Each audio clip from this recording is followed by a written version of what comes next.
what's going on in the news. I wanted to just begin by saying that tonight we're thinking about our men and women in uniform, especially those who are stationed in Iraq.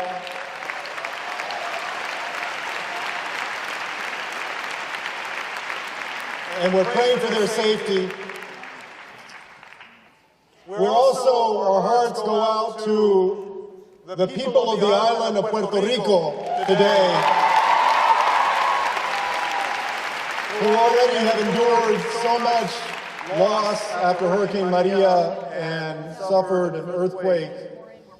We're thinking about them and urging the administration to act to serve them as we should. And you know, those are two very powerful and poignant reminders of why all of us have a role to play, engaging in our democracy, voting, and ushering in new leadership in 2020 with a new president. And that president should be Elizabeth Warren.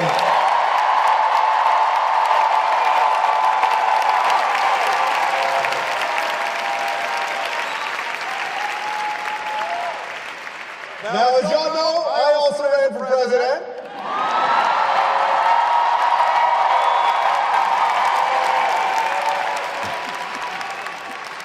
And I'm proud of the campaign that we ran. I ran for president because I have a vision for an America where everyone counts, where every voice is heard. I ran for president because I felt tremendously blessed with the opportunity that I've had in life. And I wanted to make sure that everybody, no matter who you are, could have that same kind of opportunity. Some of y'all know that I have a twin brother, Joaquin. My brother is here tonight.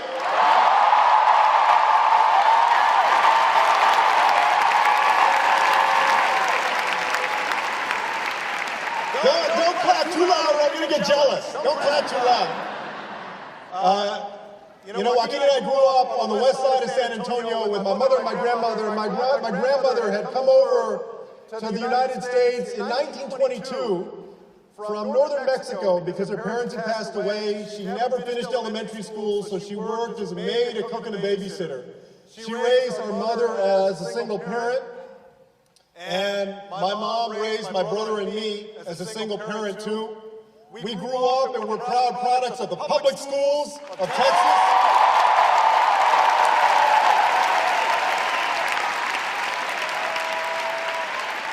We had the opportunity to go to college and go to law school. We went together because I can't get rid of my brother. And then to go back home and be the first in our family to be professionals as attorneys, and then go into public service. And my brother went into the state legislature. I went to the city council, eventually became mayor of our hometown of San Antonio, Texas. And just to think that only 2 generations after our grandmother got here, like I bet a lot of your family members did, wherever they came from, got here with almost nothing. Just 2 generations later, one of her grandsons, she only had 2 grandkids, one of her grandsons is representing the neighborhood that she grew up in as a congressman for the 20th Congressional District of Texas.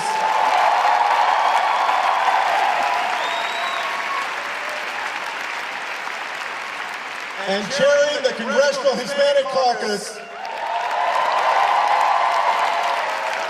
And the other one had the opportunity to serve in President Obama's cabinet and to run for President of the United States of America. That is America. That is the possibility of our country. That is the story of so many people in our country.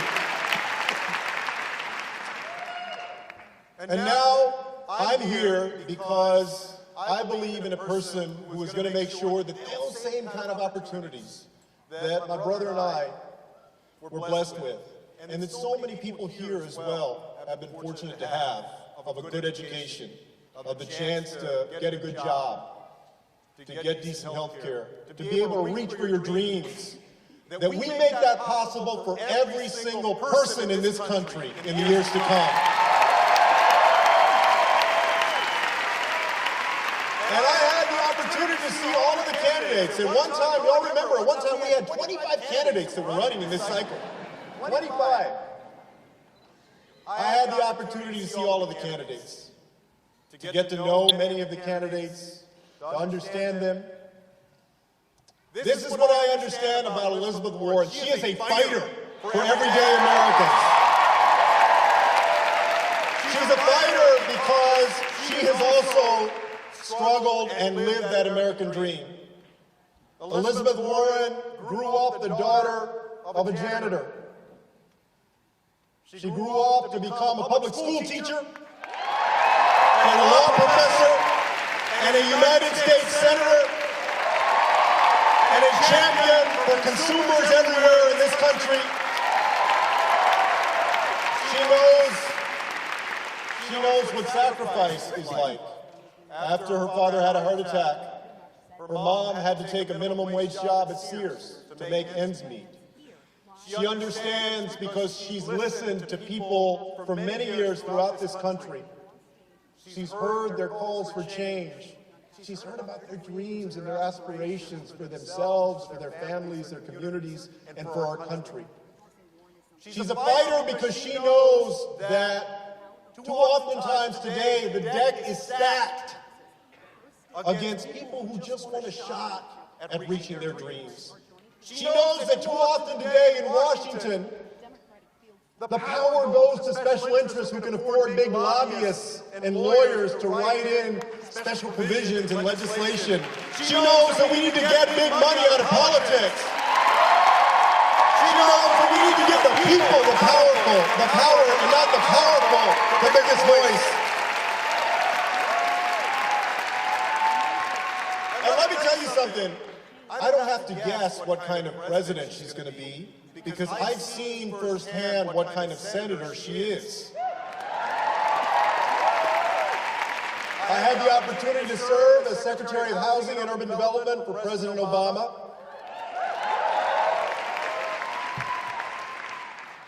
As part of that, I worked with Senator Warren, who sits on the Senate Banking and Finance Committee that has jurisdiction over HUD. And I remember one day going to lunch, and we were going to lunch in the Senate dining room. And I was, looking forward to the lunch, and I thought that we had a nice, leisurely lunch, and, get to know each other and have some small talk. Boy, was I in for a rude awakening. She wasn't there for small talk. She was there to know what I was going to do to make sure that more people could stay in their homes. She was there to know what we were going to do to make sure that we saw to it that homeless people got a place to live. She was there to know what we were going to do to invest in communities that were hurting. She is a fighter for people who need a voice. She's a fighter for everyday Americans that simply want a shot.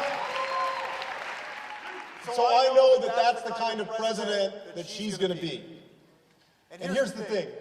We're meeting at a very special moment in this entire campaign cycle. We're less than a month away from when the voting starts in Iowa. February 3rd is the Iowa caucus.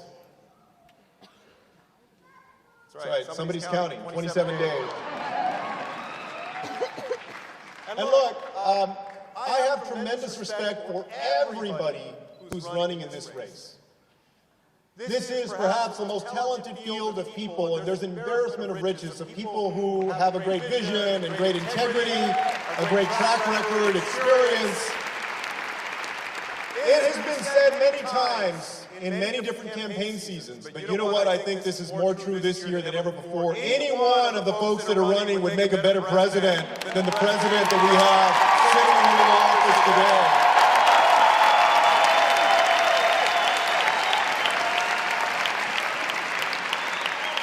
But here's the thing that I saw. So many times we would get out there and I'd be having a conversation with somebody and they'd be nodding their head in Des Moines or in Davenport or somewhere in Iowa or in Manchester, New Hampshire, and I thought I had them sold on my candidacy.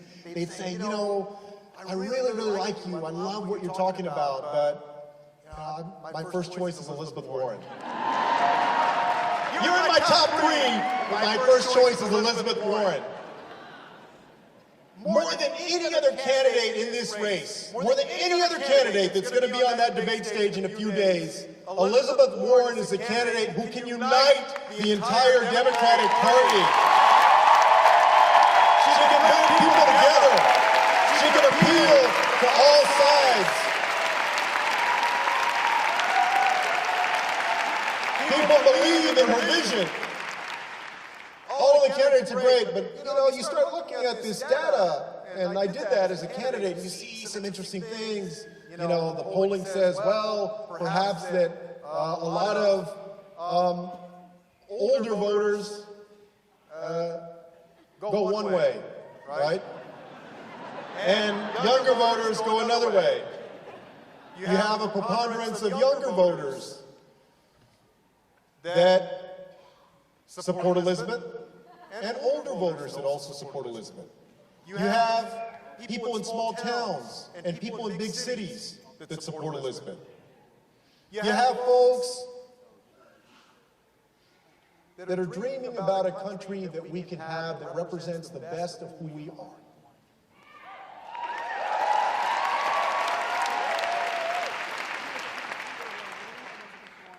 And think about what it's going to take to defeat Donald Trump in November of 2020. Consistently, when you talk to people on the ground, you find that they like Elizabeth Warren. You find that they're willing to support her. You find that she has the best damn organization in these early states, in Iowa, in New Hampshire, in Nevada, all throughout our country. The level of enthusiasm is tremendous. And so I wanted to come here tonight to tell you that I am proud to support Senator Elizabeth Warren for President of the United States of America.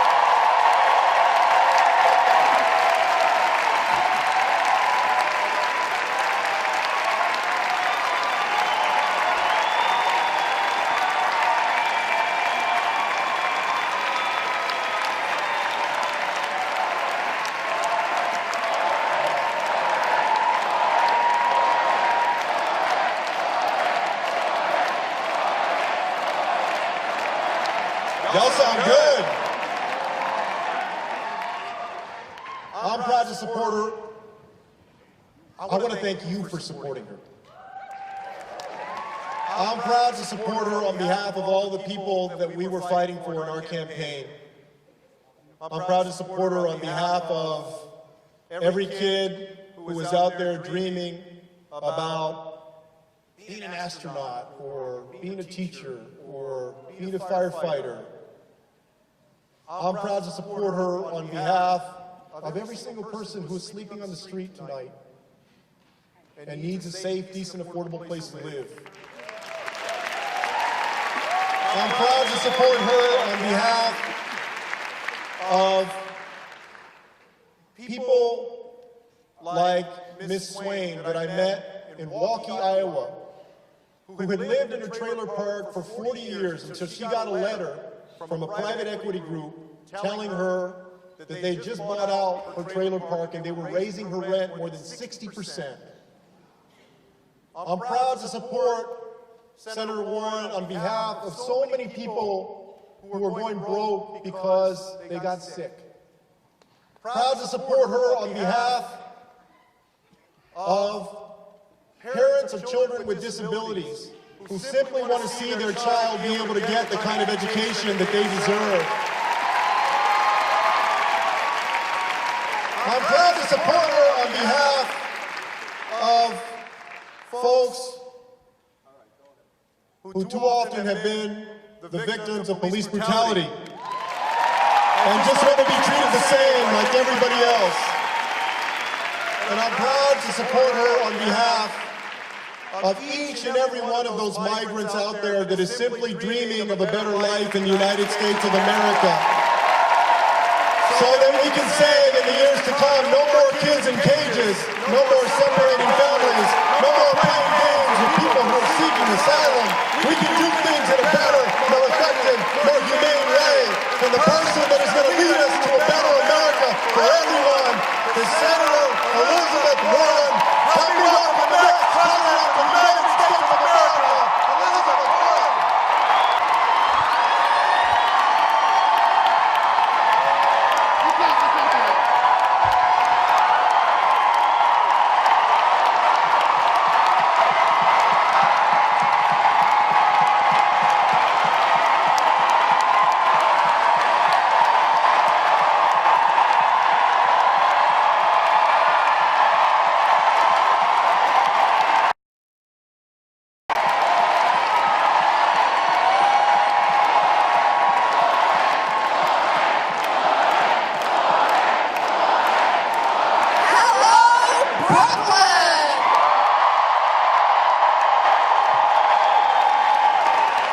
note.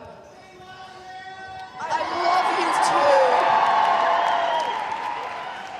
For any of you who haven't been able to follow it, within the last hour, the Iranian government has announced that it has sent missiles to attack our military bases in Iraq. My three brothers all served in the military. At this moment, my heart and my prayers are with our military and with their families in Iraq and all around the world.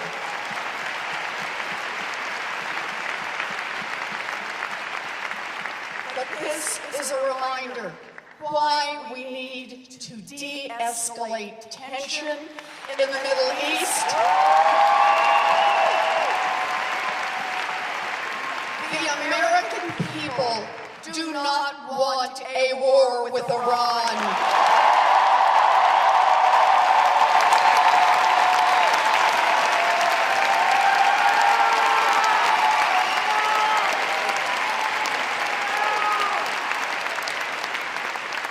And on another sober note, our brothers and sisters in Puerto Rico need our help. We will fight to make sure this government is there for them this time.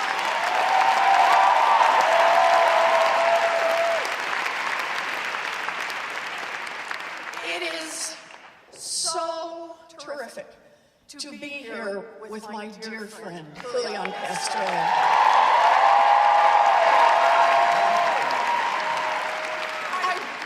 Julian and I have been friends for a long time.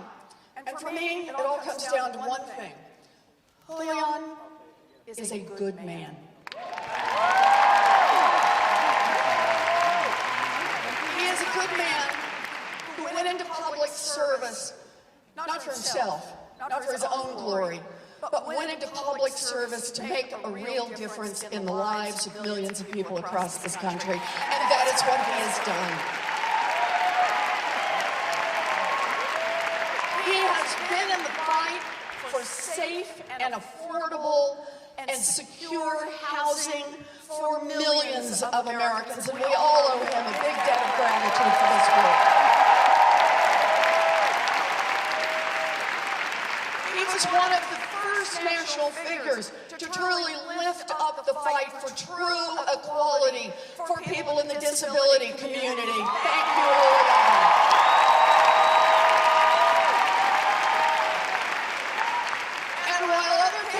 For president, we're nibbling around the edges of, oh yeah, we need to do something for our families. It was Julian who put out a plan for serious child care for every kid in this country.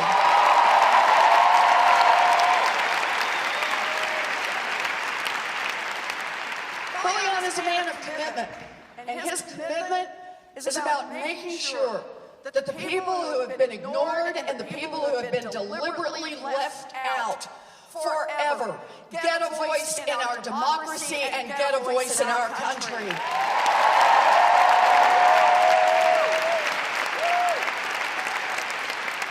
And it is a great honor to be in this fight alongside Julian Castro.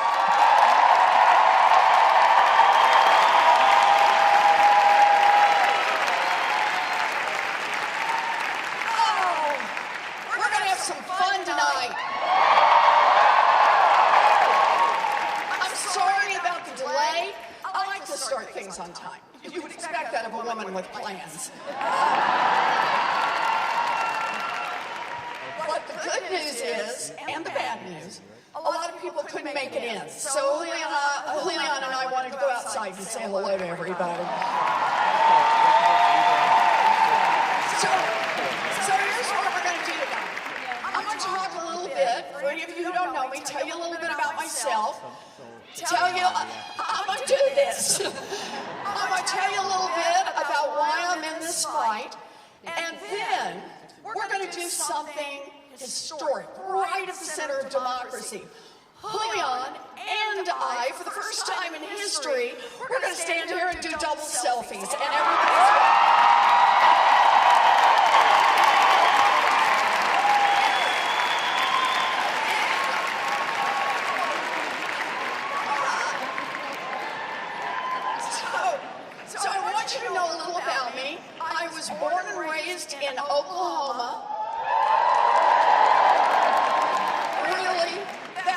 Smokies in the room? A few. Okay, I believe you. I am what used to be called a late in life baby. My mother always just called me the surprise. I have 3 older brothers. They're all back in Oklahoma now. They're all retired. And they are to this day referred to collectively as the boys. That's to distinguish them from the surprise. Now, when my 3 brothers and I were growing up, our daddy had a lot of different jobs.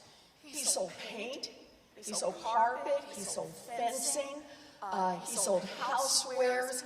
Ultimately, he ended up as a janitor. My mom worked a minimum wage job at Sears. All 3 of my brothers, as I mentioned earlier, went off to the military. It was their chance to serve and a path to America's middle class. Now, me, I have had the same dream for what I wanted to be since 2nd grade. You may laugh in the back. You didn't decide till what, like 4th grade? 5th grade up in the balcony. I can tell. I've known what I wanted to be since 2nd grade, and I've never varied from this. I wanted to be a public school teacher. Can we hear it?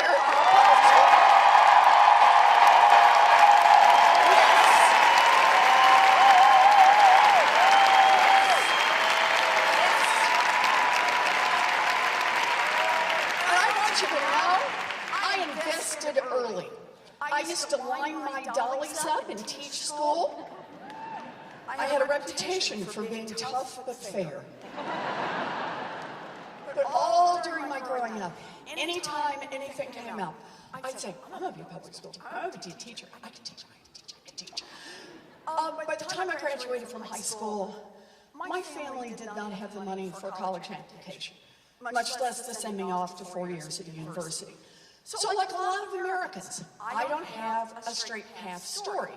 I got a story that's got a lot of twists and turns. So here's how my twists and turns go. I was a high school debater, and I got a scholarship to college.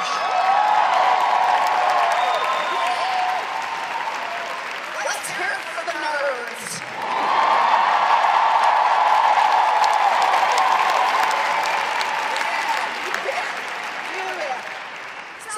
Scholarship to college, and then at 19, I fell in love, got married, and dropped out.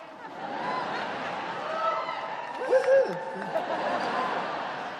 Now look, a good life, it's one I chose, but I thought it meant I'd given up the dream, that I was never going to have the chance to be a public school teacher. And so we're living outside Houston, and then I found it. A commuter college, 45 minutes away, that cost $50 a semester. And for a price I could pay for on a part-time waitressing job, I finished my 4-year diploma, I became a special education teacher, I've left my dream job.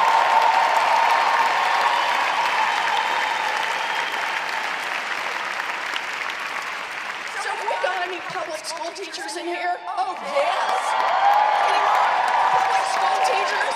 Oh, yes.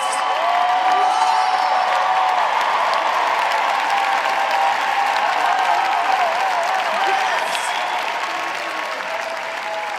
So I'm going to need you to back me up on this.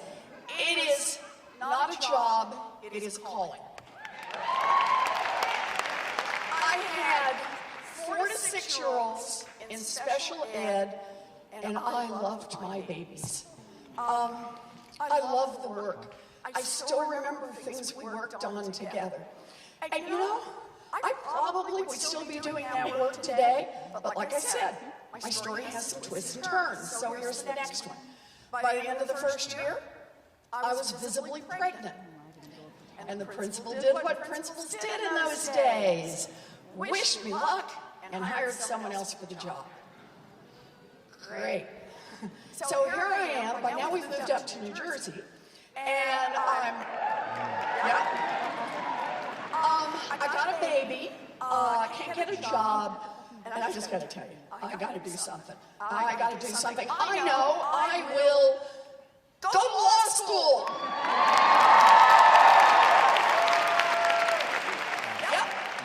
Found a state law school, cost $450 a semester. Baby on hip, I went off, did 3 years in law school, graduated, visibly pregnant. You will discover a pattern to these stories. Took the bar, passed the bar, and practiced law for 45 minutes.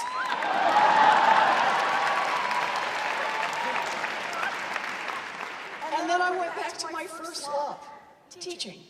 I traded little ones for big ones, and I have spent pretty much my whole grown-up life teaching in law school. Other big changes in my life around this time, husband number one, hint, it's never good when you have to number your husbands.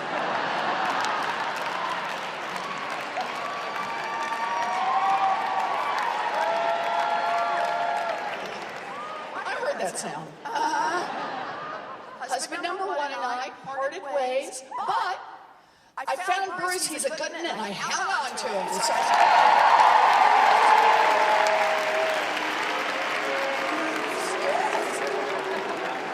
I'll tell him you sent love. So here I am, I'm teaching in law school. And, look, I don't know if it's because I grew up in a family that was kind of watching every nickel, but boy, I taught the money courses. Contract law, commercial law, secure transactions, payment systems, corporate finance, partnership finance, law of debtors and creditors, bankruptcy law and economics. If it was about money, count me in. But there was always one central question that I worked on, and that is, what's happening to working families in America? Why is it that America's middle class is being hollowed out?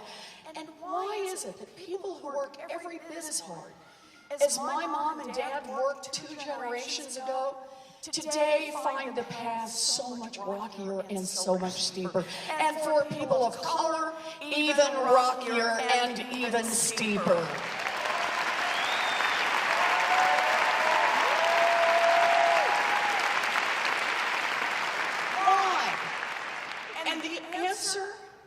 It's about who our government works for. Our government in Washington, I want you to think about it this way.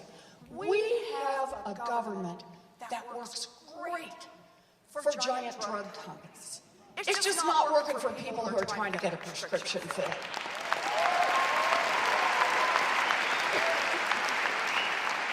We have a government that works great for people who want to make money by investing in private prisons and private detention centers at our borders, just not for the human beings whose lives are torn apart by those places.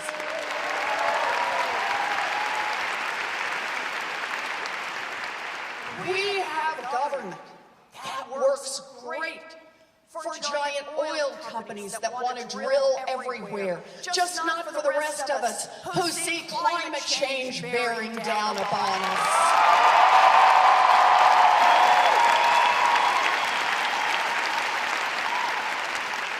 And when you see a government that works great for those with money and doesn't work so great for much of anyone else, that is corruption pure and simple, and we need to call it out for what it is.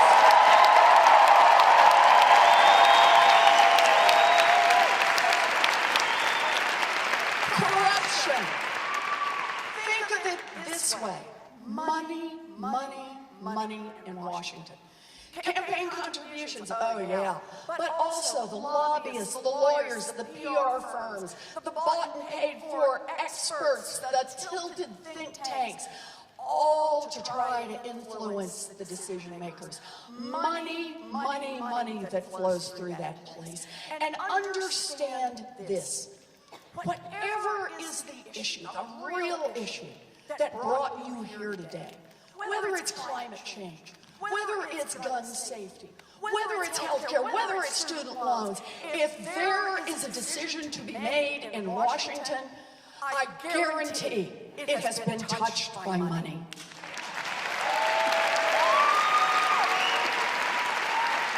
It has been influenced by money. It has been shaped by money. It has had exceptions created by money. And here's the thing. If we want to fix this, you can't just nibble around the edges a little. You can't make little tiny bits. We need big structural change.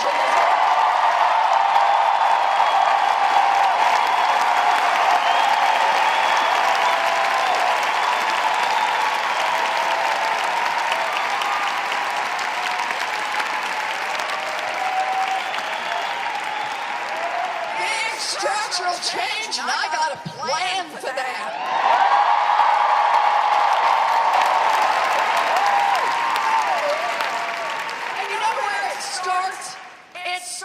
By attacking the corruption head on.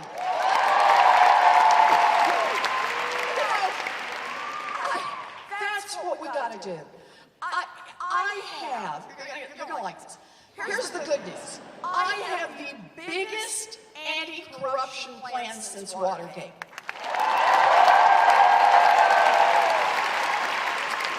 Here's the bad news. We need the biggest anti-corruption plan since Watergate. So it's a big plan. So let me just give you some samples out of it. Just a little sample out of it, okay? Let's start with end lobbying as we know it.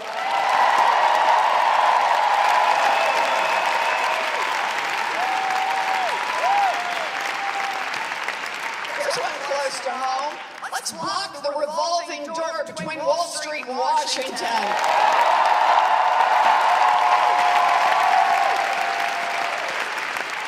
There's one you may never have thought about, but boy, it matters. Let's make the United States Supreme Court follow basic rules of ethics.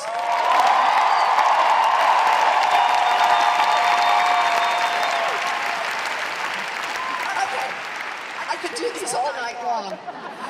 I really could. Just, it's like playing your greatest hits here. I tell you what, I'm going to do just one more. You really want to hose out some of the corruption in Washington? Make every single person who runs for federal office put their tax returns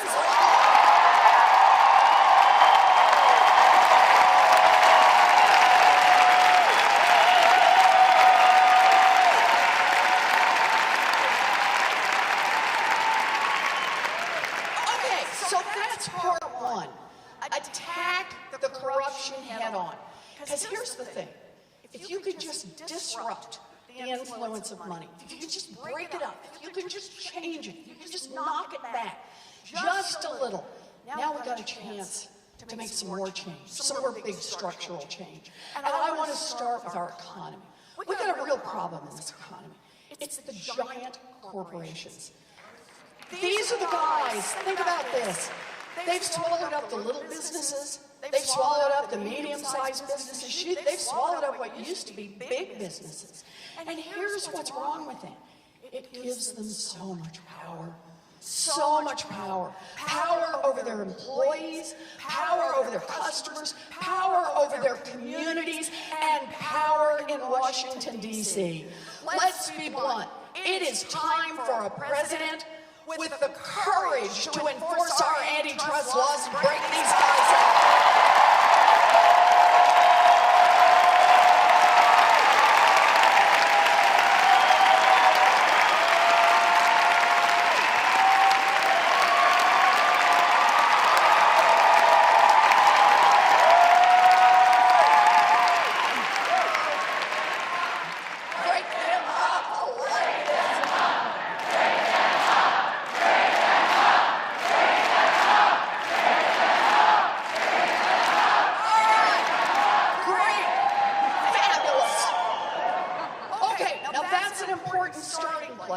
But all by itself, it's not going to get it done.